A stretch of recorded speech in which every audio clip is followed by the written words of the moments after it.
Yes, how's you doing? I hope you are doing well. Dear friends, up to now we have completed the reading of the part number 2 of the chapter number 2, The Sound of Music, The Sehnai of Bismillah Khan. Dear friends, इस chapter में अब तक हमने read किया कि जो बिस्मिल्लाह खान है वो गूंज उठी सहनाई और संधि अपन्ना जैसी जो मूवीज़ थी उनमें काम कर चुके थे। ओके, आगे जो बिस्मिल्लाह खान हैं वो बोलते हैं कि ये जो फिल्म इंडस्ट्री है इसका जो बनावटीपन और तड़क भड़क थी उससे मैं समझौता नहीं कर सकता था। मीन्स कि उन्हें ये इतनी ज़्यादा पसंद नहीं थी। And today on 13th of October we are going to read this chapter ahead.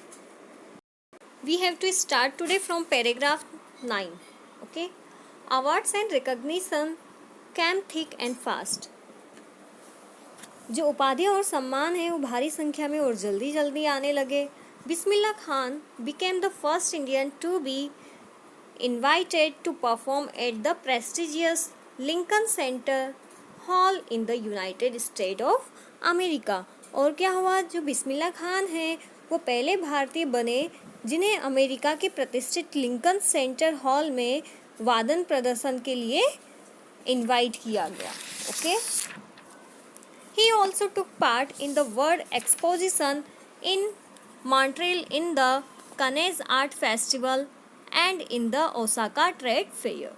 और क्या हुआ, उन्होंने मॉन्ट्रियल में विश्व प्रदर्शनी, कैंस में कला मेला और ओसामा का व्यापार मेला में भी भाग लिया।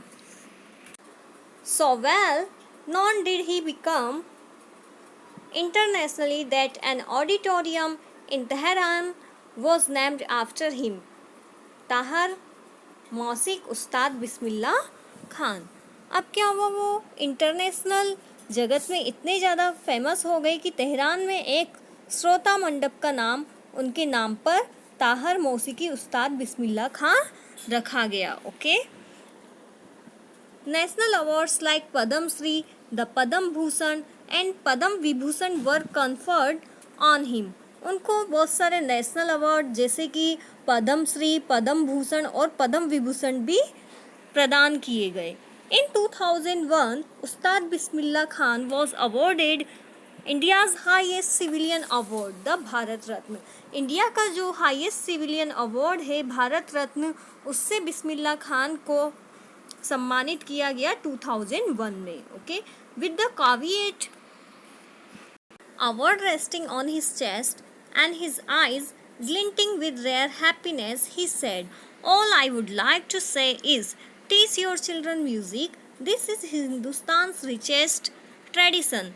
Even the West is now coming to learn our music. उन्होंने क्या कहा, ये जो ललचाने वाली उपाधि थी उनकी छाती पर टिकी थी और उनकी आंखें अद्भुत प्रसन्नता से चमक रही थी और उन्होंने कहा, क्या कहा, मैं तो केवल यह कहता हूँ कि अपने बच्चों को म्यूज़िक सिखाओ। ओके, ये हिंदुस्तान की एक वैल्यूएबल ट्रेडिशन है, एक मूल्यवान परंपरा है। अब तो जो पश्चिम वाले देश हैं वे भी हमारा संगीत सीखने आ रहे हैं। In spite of travelled all over the world, पूरे वर्ल्ड में ट्रैवल करने के बावजूद भी, इन स्पाइट ऑफ मीन्स होता है के बावजूद भी, खान साहब as he is fondly called, is exceedingly fond of Banaras, Damrao, यहाँ पे डुमराव है। Okay, and they remain for him the most wonderful town of the world. विश्व भर में इतनी यात्रा करने के बावजूद भी खान साहब, जैसा कि उनको प्रेम से संबोधित किया जाता था, वो बनारस और डुमराव अत्यधिक प्रिय हैं। मीन्स कि उनको बनारस और डुमराव अब भी बहुत ज़्यादा प्रिय हैं और वे उनके लिए संसार के सबसे अधिक अद्भुत नगर हैं। कौन कौन से अद्भुत नगर हैं उनके लिए? बनारस और Dumraon.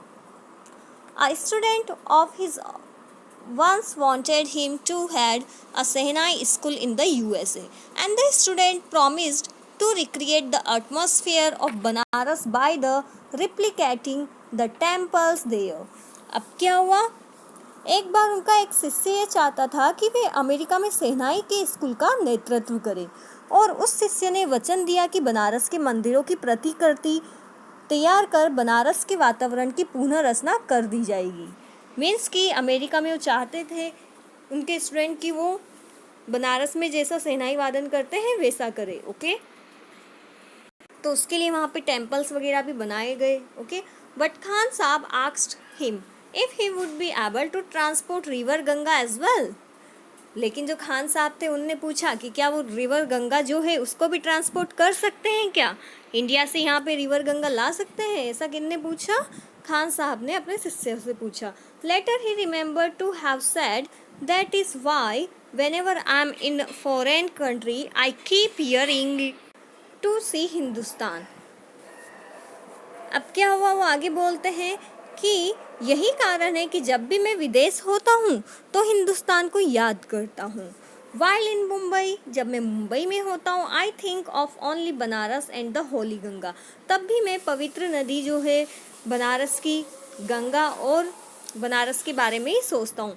And while in Banaras, और मैं जब बनारस में होता हूँ, आई मिस द यूनिक मठ ऑफ डुमराव, तब मैं डुमराव का जो यूनिक मठ है उसको मिस करता हूँ। Ustad Bismillah Khan's life is a perfect example of the rich cultural heritage of India. Ustad Bismillah Khan का जीवन भारत की समृद्धि सांस्कृतिक परंपरा का उत्तम उदाहरण है। One that effortlessly accepts that a devout Muslim like him can very naturally play the Sehnai every morning at the Kasi Vishwanath temple. ऐसा जो सहज भाव से ये स्वीकार करता है कि उनके जैसा धर्मनिष्ठ मुसलमान भी स्वाभाविक रूप से प्रत्येक प्रभात के समय काशी के विश्वनाथ मंदिर में शहनाई बजा सकता है। डियर स्टूडेंट्स, यहाँ पे शेखर गुप्त का एक क्वेश्चन दिया गया है जो कि उनने पूछा था, किससे पूछा था? बिस्मिल्लाह खान से। क्या क्वेश्चन था? व्हेन पार्टीशन हैपेंड, जब बंटवारा हुआ देश का, did not you and your family think of moving to Pakistan, तो आपने और आपकी फैमिली ने पाकिस्तान जाने का नहीं सोचा? ऐसा कौन पूछता है उनसे? एक पत्रकार है शेखर गुप्त, वो पूछता है। तो उस पर जो है बिस्मिल्लाह खान का रिप्लाई क्या होता है? God forbid me leave Banaras, never. I went to Pakistan once. I crossed the border just to say I have been to Pakistan. I was there for about an hour. I said namaskar to the Pakistanis and salam alaikum to the Indians. I had the good laugh. तो उस पे जो है ये reply करते हैं कि ईश्वर न करे कि मैं बनारस कभी छोड़ूं। एक बार मैं पाकिस्तान गया था, मैंने सीमा केवल इसलिए पार की थी ताकि मैं लोगों को ये कह सकूं कि मैं पाकिस्तान एक बार गया हूं। मैं वहां केवल 1 घंटा रहा। मैंने पाकिस्तानियों को नमस्कार कहा और भारतीयों को वालेकुम सलाम कहा और मैं जोर से हंसा। डियर स्टूडेंट्स, अब इसके बाद क्या होता है? 21 अगस्त।